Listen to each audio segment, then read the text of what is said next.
മഹാരാഷ്ട്രയിലെ നന്ദേഡിൽ ഉപമുഖ്യമന്ത്രി അജിത് പവാറിന്റെ അടുത്ത അനുയായിയും നാഷണലിസ്റ്റ് കോൺഗ്രസ് പാർട്ടിയുടെ നേതാവുമായ ജീവൻ ഖോഗ്രെ പാട്ടീലിനെ ഒരു സംഘം തട്ടിക്കൊണ്ടുപോയി ക്രൂരമായി മർദ്ദിച്ചു. തിങ്കളാഴ്ചയാണ് അതിക്രമം നടന്നത്. ആക്രമണത്തിന് പിന്നിലെ കാരണങ്ങൾ പുറത്തു വന്നിട്ടില്ല.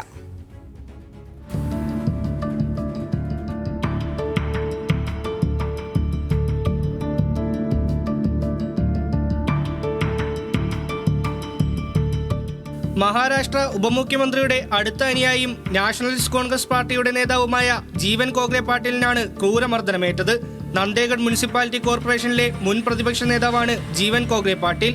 തിങ്കളാഴ്ച ജീവൻ ഇന്നോവയിൽ സഞ്ചരിക്കുന്നതിനിടെ എതിർദിശയിൽ വന്ന സ്കോർപിയോയിലെത്തിയ സംഘമാണ് അദ്ദേഹത്തെ തട്ടിക്കൊണ്ടുപോയത്.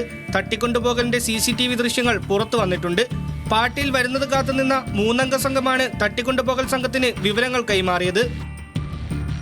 ക്രൂരമായ മർദ്ദനത്തിന് ശേഷം ആളൊഴിഞ്ഞിടത്ത് അദ്ദേഹത്തെ തള്ളിയിടുകയായിരുന്നു. NCPയിലെ തന്നെ സഹപ്രവർത്തകരായ പ്രതാപ് റാവു ചിക്കാലിക്കർ, മോഹൻ റാവു, മരോത് റാവു ഹംബാഡെ എന്നിവരാണ് തട്ടിക്കൊണ്ടുപോകലും ആക്രമണവും ആസൂത്രണം ചെയ്തതെന്ന് ജീവൻ ആരോപിച്ചു. ഭാവിയിലെ മന്ത്രിയായ ചിക്കാലിക്കറുമായി പ്രശ്നങ്ങൾക്ക് നിൽക്കരുതെന്ന് ഭീഷണി ലഭിച്ചതായും ജീവൻ പറയുന്നു.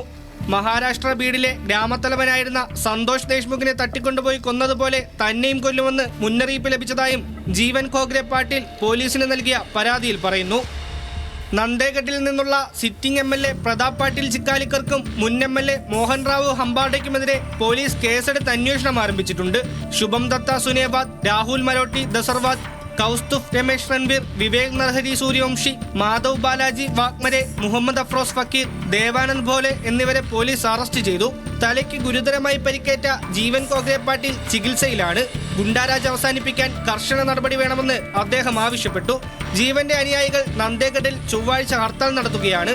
കടുത്ത രാഷ്ട്രീയ പ്രശ്നങ്ങളാണ് തട്ടിക്കൊണ്ടുപോയി മർദ്ദിക്കലിന് പിന്നിലെന്നല്ലാതെ മറ്റു വിവരങ്ങളൊന്നും അതിക്രമവുമായി ബന്ധപ്പെട്ട് പുറത്തു വന്നിട്ടില്ല. National desk news Malayalam.